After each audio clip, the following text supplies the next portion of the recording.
Hare Krishna. Hare Krishna. It's just over these mics.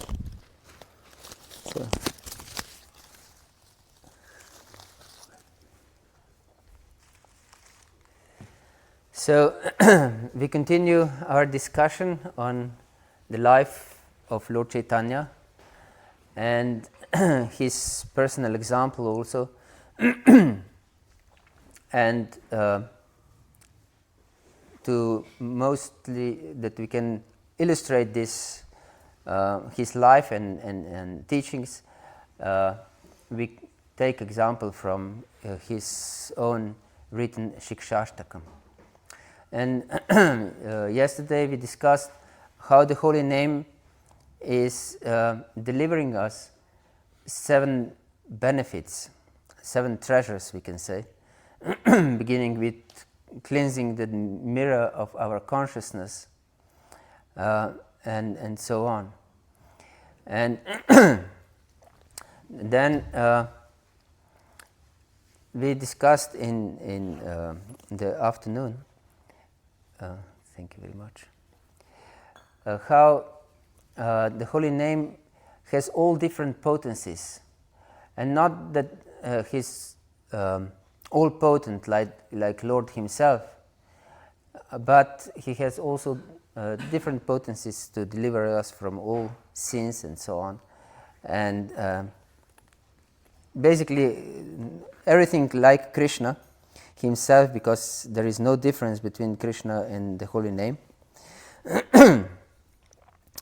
So we mentioned different potencies of the holy name, different Shaktis, because Lord Chaitanya says that the holy name has all different Shaktis. And we didn't conclude the second verse.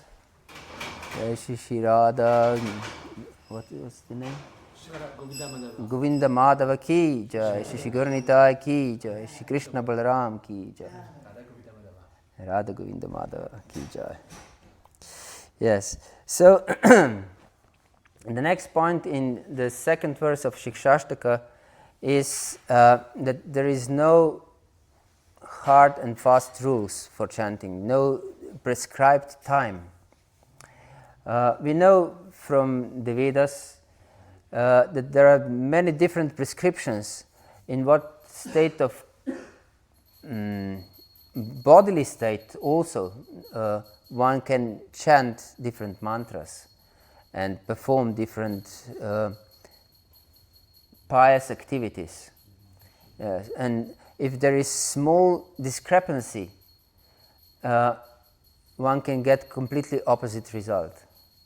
And this is exemplified in Srimad Bhagavatam when they tried to create a demon to destroy Indra.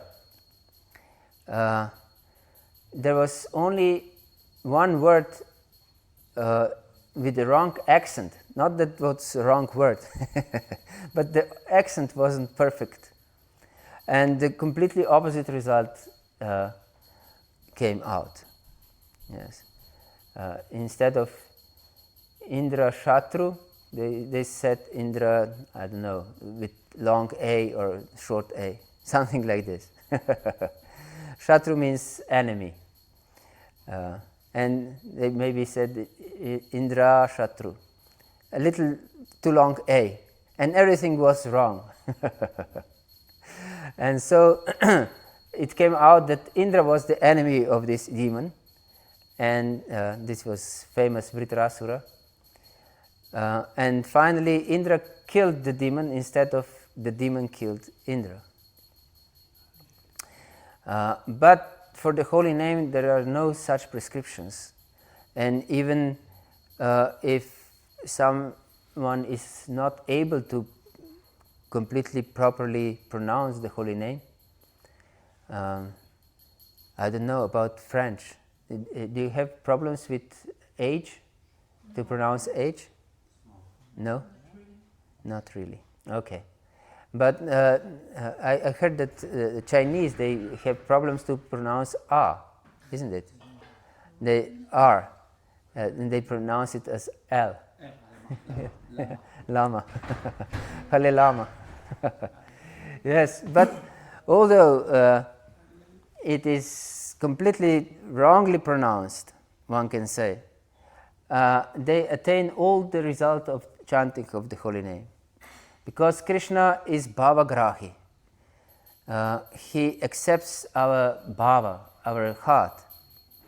And by understanding this, we should even more we should be even more careful at our chanting the holy name, because it's our heart that counts, our bhava that counts. And if our bhava is somewhere else, not longing for the Lord, Krishna will accept our bhava. That means he can give us all material benedictions. Holy name has this potency also to give us whole world if we want, to give us different material opulences, and definitely to keep our heart in the material world. And as long as we have our heart in the material world, there is no possibility to develop spiritual understanding, deep spiritual understanding. It will be just superficial. Yes.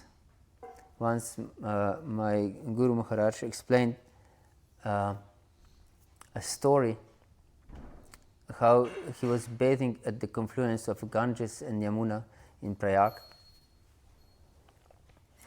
And when he was on the shore, he saw a hawk circling in the sky. And this hawk was getting lower and lower. And when he was quite close, I don't know, 5 meters away, the hawk plunged into the water. And there was a great skirmish under the surface of the water. And then this hawk came out with a big fish in his talons. And then he was flying higher and higher, and this fish was desperately flapping in the talons of the hawk, but couldn't escape. So, if the point of this story is, if this fish would swim a little deeper, the hawk would never be able to get it. So it's similar to our life. There is hawk of fate circling around in the sky, just waiting for the time to seize us. Yes. And if we don't swim deep in spiritual consciousness, if we will stay on the surface, just superficial, we'll be just torn out of our comfortable life or uncomfortable life, in whatever way we take it. But if we are superficial in our life, we'll be taken out forcefully, like this fish was. Yes. And we'll definitely end up dying again and again and again. Yes. So, yes, the holy name has this potency to help us to go deep, if we are ready to go deep. Because we should understand that the spirit is free. The spirit is always free. This is the very nature of spirit. And if we want to keep our material boundings, we'll be definitely allowed to keep material boundings, because spirit is free. We can choose. Either we want to be bound or we want to be free. Yes. So if we want to be free, we should get beyond these material identifications and this false ego that keeps us bound here. Yes. But if we want to remain bound, no special endeavor is needed. We are already bound. Yes. Hare Krishna. So there is no special rules for chanting of the holy name, because the Lord is all-powerful and is present at all times, everywhere. And there is a famous story how Lord Chaitanya taught us by his personal example how this applies in every situation.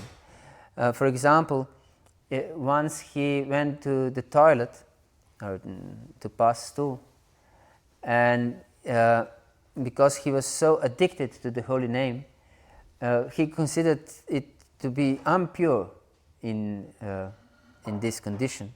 So he was unable to stop chanting. So he was holding his tongue with his hand to not chant. And then the small boy, Gopal, saw him, and he said, "My Lord, what are you doing? Why do you hold your tongue like this?" And he said, "I'm in unclean state. It's not proper to chant the holy name. It's an offense to chant the holy name in such unclean state." And then Gopal said, "For you it doesn't matter because you are the Supreme Lord. But if ordinary jiva, ordinary soul, dies when passing his stool, what will be his fate?"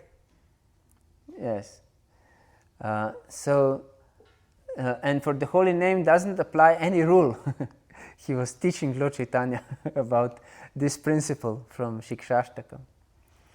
And then Lord Chaitanya was so pleased with the teaching of small Gopal that he named him Gopal Guru Goswami. So he became a Gopal Guru. Everyone called him Gopal Guru from this time on. Yes. And he said, what you have said is perfectly correct. Yes. Everyone should chant the holy name in every condition of life. Kirtaniyah sada hari. Yes. Sada means always. You should always chant the holy name. Yes. So, yes. But for other processes, it's very important. These different times and so on. Yes. And proper pronunciation. That proper priest is performing different rituals. We can see also in the Bible, it's also mentioned this, how certain priests should perform this sacrifice of animals. Otherwise, it's very interesting. If not special priests perform such sacrifice of an animal, and then this animal, which should be brought before the temple of the Lord, if it is not eaten in a proper manner, then the performer is guilty of spilling blood. It's the same as killing a human being and should be terminated out of the society, killed basically. It's a capital punishment for killing an animal in the wrong way. Yes. This is not commonly known amongst Christians because no animal is properly killed now. According to Bible it says. Hare Krishna. Yes, so we can see that for these different pious activities there should be strict rules, but not for purely transcendental activities. like chanting of the holy names. Yes. And speaking of Christianity, also Jesus said, you should always pray and never get tired of it. Yes. So yes, we should follow the instruction of these great personalities. And then in this second verse it is mentioned Durdeva midrasha mihajana anuragaha. Durdeva means misfortune. I'm so miserable, Lord Chaitanya says, that I have no taste. And this Durdeva or misery means apathy towards service.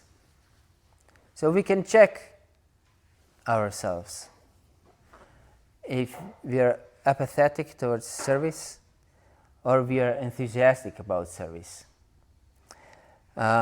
Because what is this apathy towards service? Means basically not understanding who we really are, that we are always the servant. The living entity cannot be anything else than just a servant. Even if conditioned, he serves all the time. Even if someone is most ardent atheist and most selfish person in the world, still he's serving 24 hours, 7 days per week. Yes. Immediately when he wakes up, he takes his body to the bathroom and cleans it and feeds it and brush it and putting clothes and ornaments and different ointments. Yes. So and feeding it. I believe you already said this. So and trying to provide anything for the enjoyment of the body. Yes. Or if he's a little more a little less selfish, he serves his dog. Yes. And take it out and feeding it and brushing it and bathing it like a deity, actually.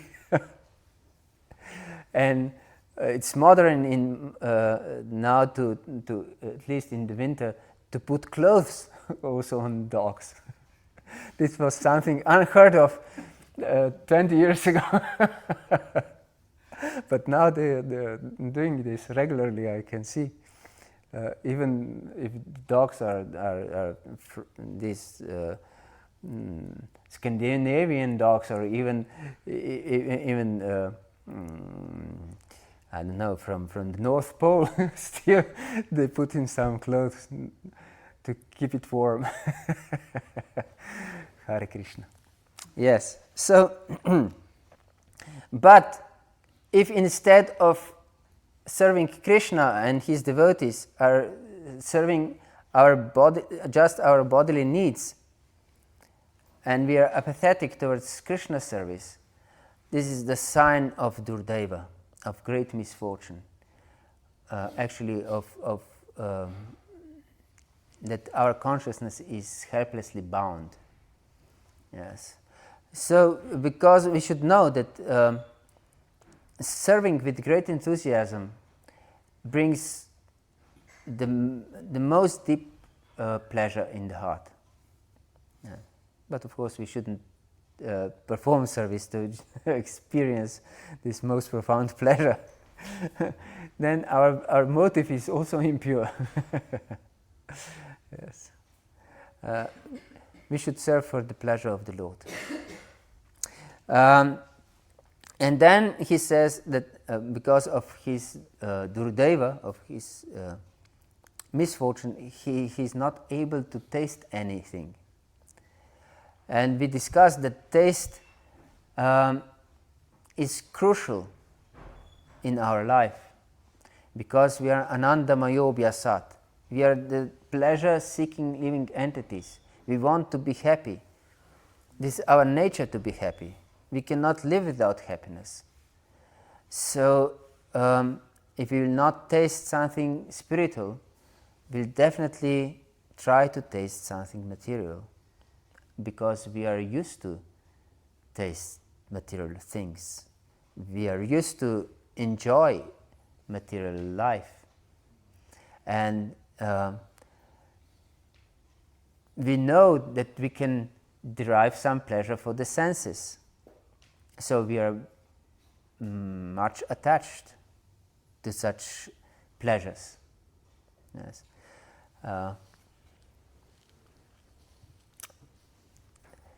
I've heard one lecture from His Holiness Kadamba Kanana Maharaj, just few months, 1 month before he went to his last journey to Vrindavan. He had a lecture in Bhakti-Vedanta Manor. I was there at the time. And he said that he has disciples who text him every day, different messages.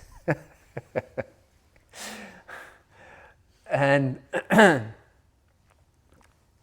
different type of nonsense, actually. And he said that I could tell them to rather read Bhagavatam instead of texting me and spending your time on your phones. But I don't tell them, because I know they are addicted to their phones. They cannot give it up. Yes. So we should not become addicted to any material things. Yes. This addiction can be of anything, actually. Whatever we consider that it's pleasurable. Yes. We become addicted to it. So therefore, even if we are engaged in devotional service, if we are lax, if we are not, if we don't perform tivra bhakti, very intense devotional service, then we will tend to seek pleasure in material world helplessly. Yes, we cannot help ourselves. Therefore, it is explained in second canto of Srimad Bhagavatam, akamah sarva kamava moksha kama udariti tivrena bhakti yogina echita purusham param. That even if we are completely akama, completely without any material desire, or there is another explanation of akama, because Krishna says, aksharanam akarosmi, in 10th chapter of Bhagavad-gita, amongst the letters, I'm letter A. Therefore, akama means we have desire for Krishna. Yes, means without material desire or desire for Krishna. So even if we are akama, but if we don't perform tivra bhakti, intense devotional service, will be overcome helplessly with material desires. Yes. This should be very deeply understood, because one may tend to think that I'm in the process for 20 years, or 30 years, or 50 years, and so I'm protected. Yes, we can be protected, and on the surface it may look like that we are devotees, Paka devotees even, but our heart will search for little happiness here and there, at least in the material world. And there is a trap, and one can think these little attractions here and there are not problematic. Yes, I'm chanting my 16 rounds and reading Prabhupada's books, and so on. So little attraction here and there, no problem. But this is a problem, as we explained yesterday, because this is not anya bilashita shunyam. This is not the process of pure devotional service. Yes. If there are anya bilasha in our heart, and there is anya bilasha, even if you don't want it, there is other desires in the heart. But if we have this attitude, I want to get rid of all these other desires, then it's the practice of pure devotional service. But if we take these little desires here and there as no problem, then we cultivate anya bilasha instead of desire to get rid of it. And if we perform devotional service like this, we'll never achieve love of God. Never. Because, as Prabhupada said, if you have desire for one chocolate, you'll get the body to taste it. Yes. Hare Krishna. So, I remember there was a devotee in Slovenia. She had a cancer, and she was an initiated devotee, and she had some surgery, and before she was put in this sleep state, what's it called? Anesthesia. Yes, the general anesthesia. The doctor said to her that she can think of something pleasant because it's not necessary that she'll wake up. and she was perplexed what to think about. Can you imagine? And then she said the surgery was happily she waked up, and she explained to other devotees, and she was thinking what to think about, and she was thinking about her garden instead of Krishna. Hare Krishna. So this is not a joke, actually. We can laugh, but yes, it can be dangerous. Can be dangerous if we are attached to something very much. And yes, she had a wonderful garden, so she was very much attached to the garden. And one can become attached also to the service, to Krishna, some particular service. And he doesn't allow anyone to take this service because this is my service. Yes. So this is also material attachment, because I am the best in this service. Yes. We should be attached to service, not to particular service. Yes, we should be attached to service to Krishna, just to serve. Service attitude. We should have service attitude. Yes. So, and Prabhupada translates, although this is not specifically mentioned in the verse itself, but usually the whole different commentators translate this word like this, that the Lord Chaitanya says that I am unable to taste anything because I am committing offenses. And these are 10 different offenses to the holy name, that one should be extremely careful about them. And we don't have time to go deep in each of the 10 offenses, but I shall mention few of them, because they can be dangerous if we don't properly understand them. So, one of the most grievous offense is, of course, to blaspheme the Vaishnavas. because the holy name is propagated by Vaishnavas. And therefore, Vaishnavas are extremely dear to the Lord. And if someone criticizes Vaishnavas, blaspheme them, he will definitely lose any taste for bhakti. Yes, and there are so many examples. And it's interesting that Lord Chaitanya, when he delivered Jagai and Madai,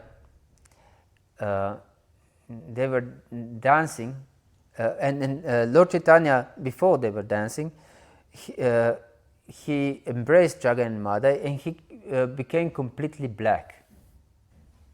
Yes, his golden form became completely black.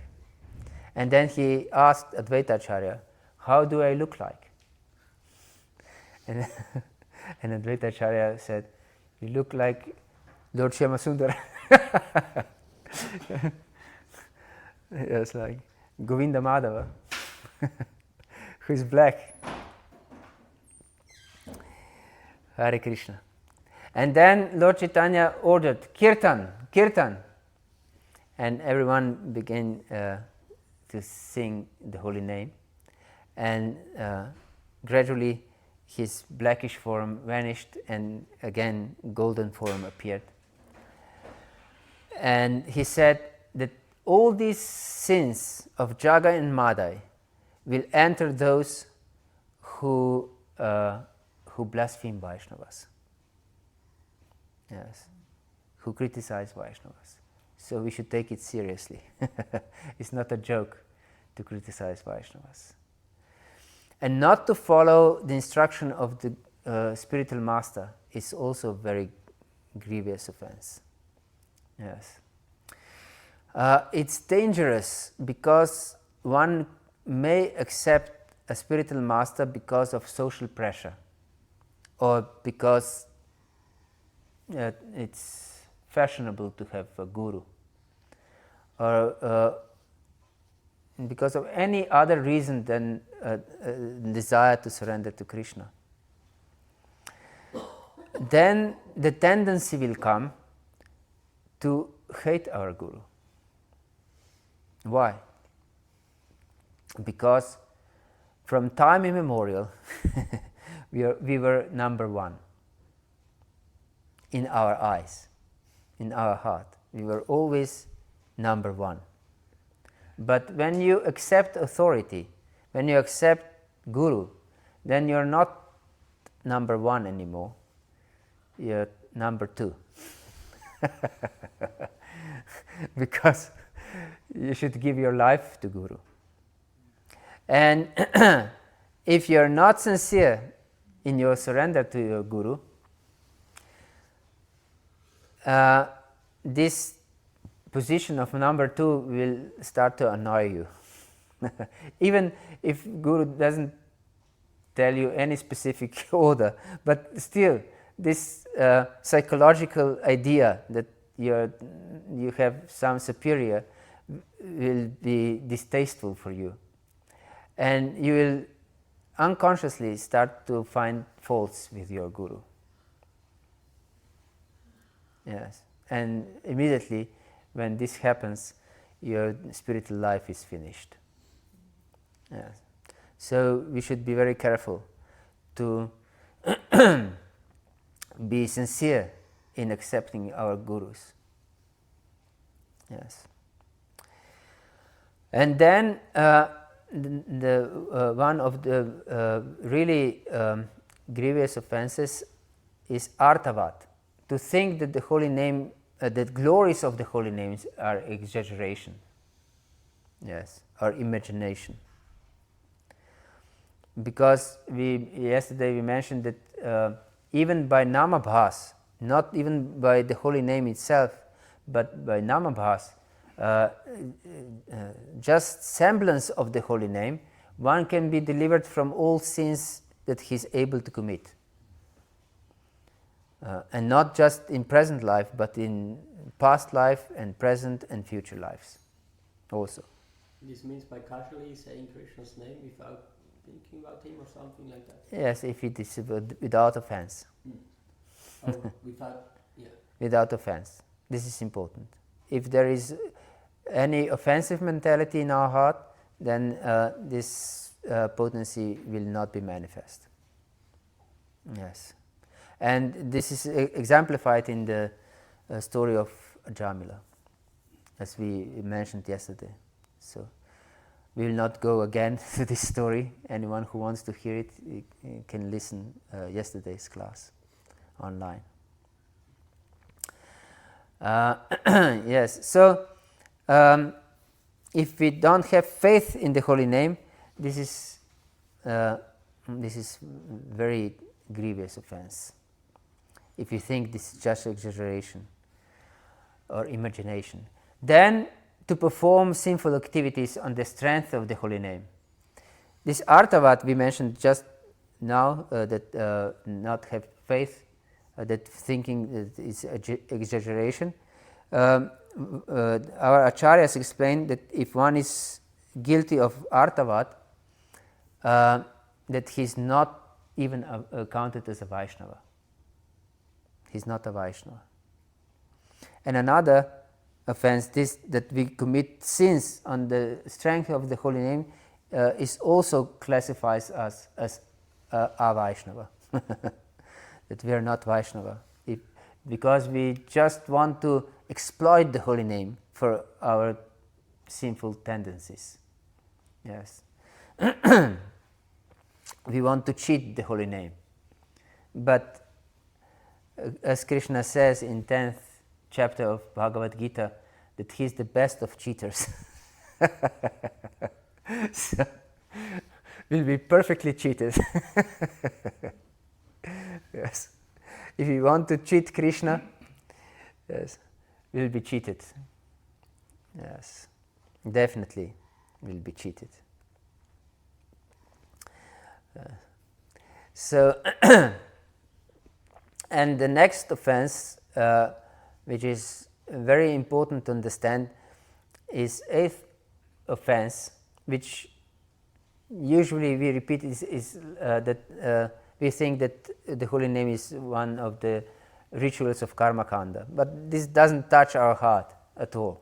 But what this really means deeply is performing or chanting with desire to achieve any material purpose.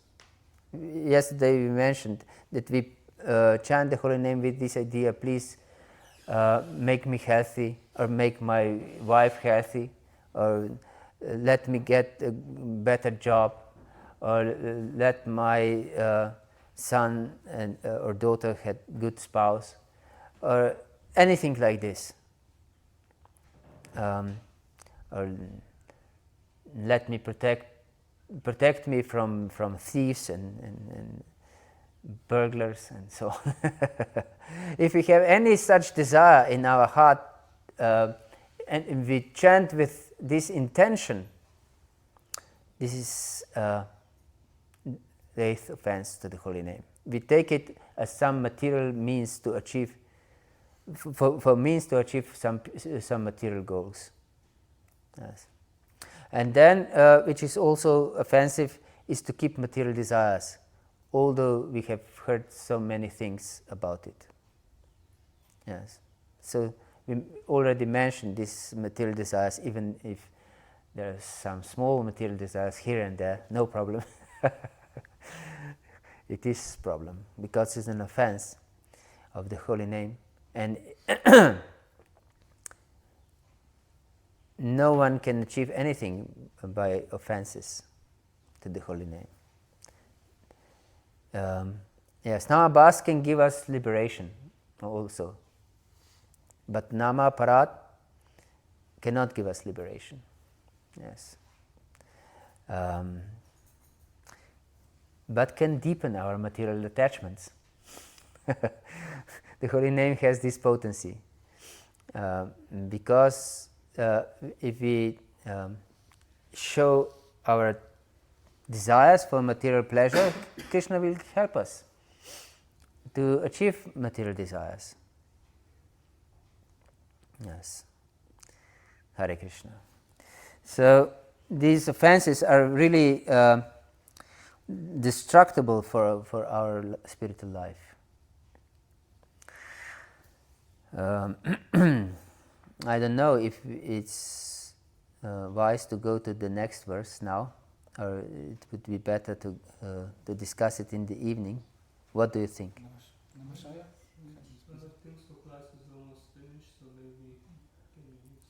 Yes, so if you have any question or comment, please. You can first.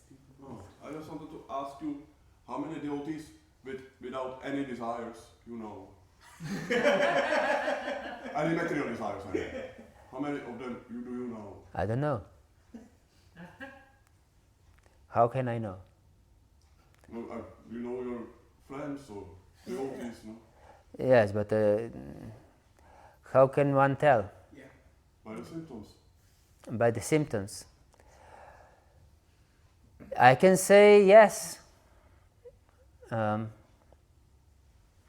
but I don't know.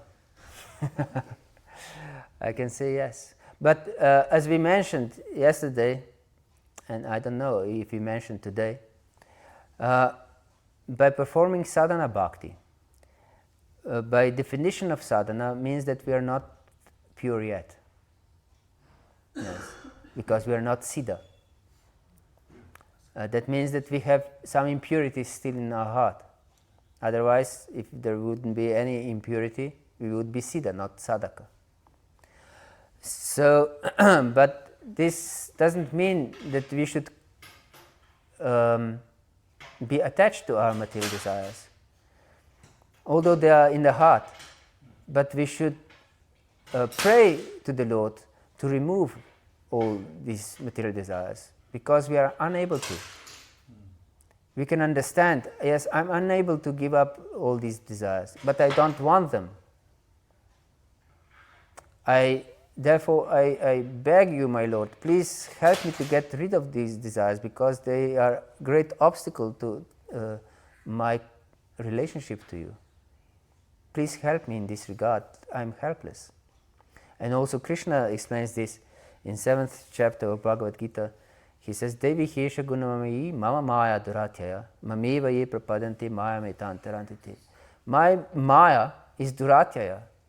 No one can overcome it by his own strength. Yes. No one. We are completely helplessly bound. But Mam Eva Ye Prapadanti. If one surrenders only to me, Eva, certainly, Mayam Etantarantiti, one can go beyond this Maya.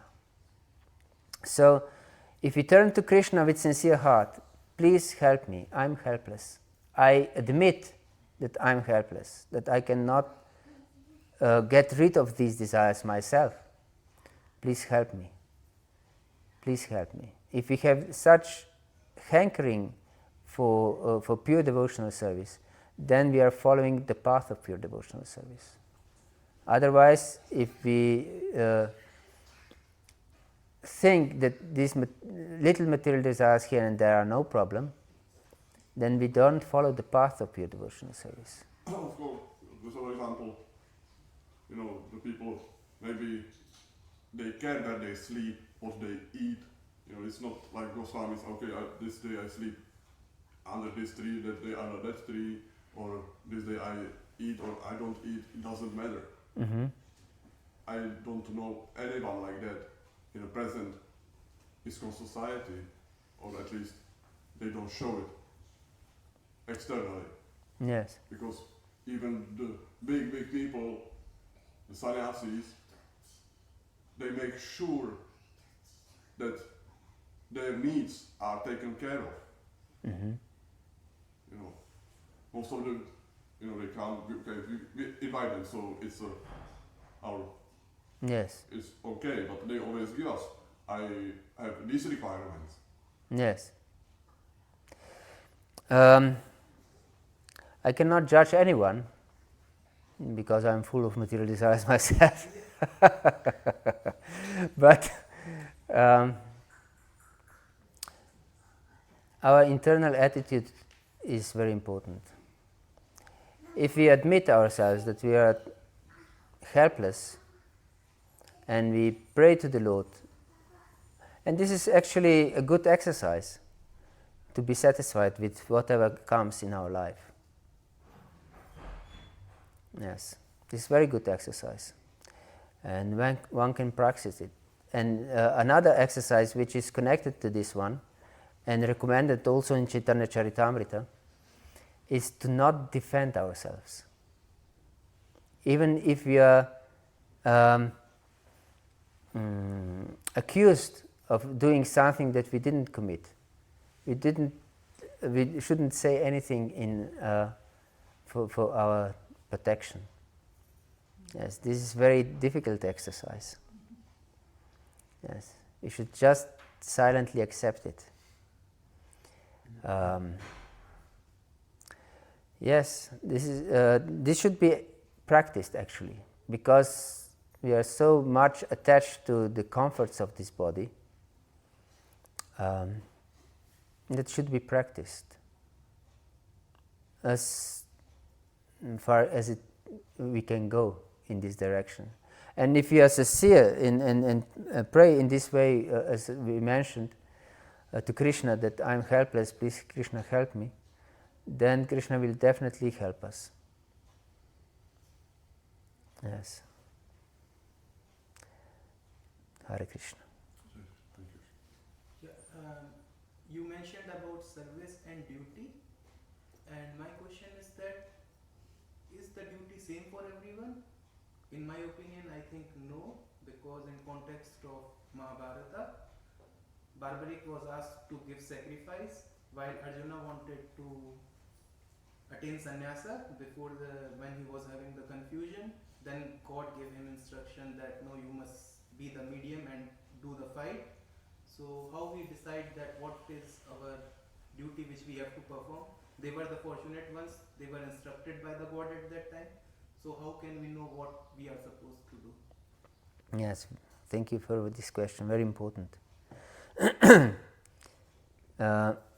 Guru padashrayas tasmat Krishna diksha dikshikshanam Vishambena Gurukseva Sadhu Vartman Vartanam. It is instruction of Rupa Goswami in Bhakti Rasamrita Sindhu that we should seek guidance from a spiritual master, and then we can understand what is our duty and what is not. Of course, Krishna puts us in different social roles with some purpose. General rule is to perform these duties according to our social roles as sons and daughters and students and teachers and in different positions that we have in life. We perform those duties with mentality of serving Krishna with these duties, and also using our money that we earn through these activities for propagating Krishna consciousness to ourselves and to all others. But more specifically, we should seek guidance from great personalities. So if one is serious, he will seek guidance. And you, in your lecture, also mentioned about not disrespecting the words of Guru. Yes. And you mentioned about it's a fashion to choose a Guru, which is true, even I see it in my culture. So the question which comes is, how should an individual choose a Guru or search for a Guru, or the Guru finds the disciple or disciple finds the Guru? I think disciple cannot find. How will disciple know that this is the Guru I should accept or something like that? I think you get what Yes. Very important question. First requirement of a disciple is to be sincere. Or a spiritual seeker is to be sincere. Not try to find some shortcuts in spiritual life. but to seek genuine spirituality, how to surrender to Krishna, basically. Not to how to become Krishna myself, but how to surrender to Krishna. This is first requirement. Then we should search for such a guru that teaches us this, and not just with his words, but that we, according to our estimation, that we believe that he is in love with Krishna. Yes, most addicted to Krishna, that he cannot live without Krishna. And of course he has to have scriptural knowledge. As Lord Chaitanya, he said, Kiba vipra kiba nyasi, shudra ke binaya, yet Krishna tattva veta se guru hai. So one should know the tattva, or the truth about Krishna. So if one doesn't know proper shastra, he cannot be a guru. Yes. So addiction to Krishna and proper knowledge of shastra is a good sign. It's a good sign. Yes, but Krishna will definitely lead you to a bona fide guru if you are sincere and pray to Krishna, please show me the way. Yes. Hare Krishna. Okay, thank you. You wanted to ask something? It's good, thank you. Okay. Anything else? Śrīla Prabhupada ki jai, Gaura Bhakta Vrinda ki jai, Śrī Śikṣāṣṭaka ki jai, Nitai Gaur Pramanande Hri Bol. Please accept my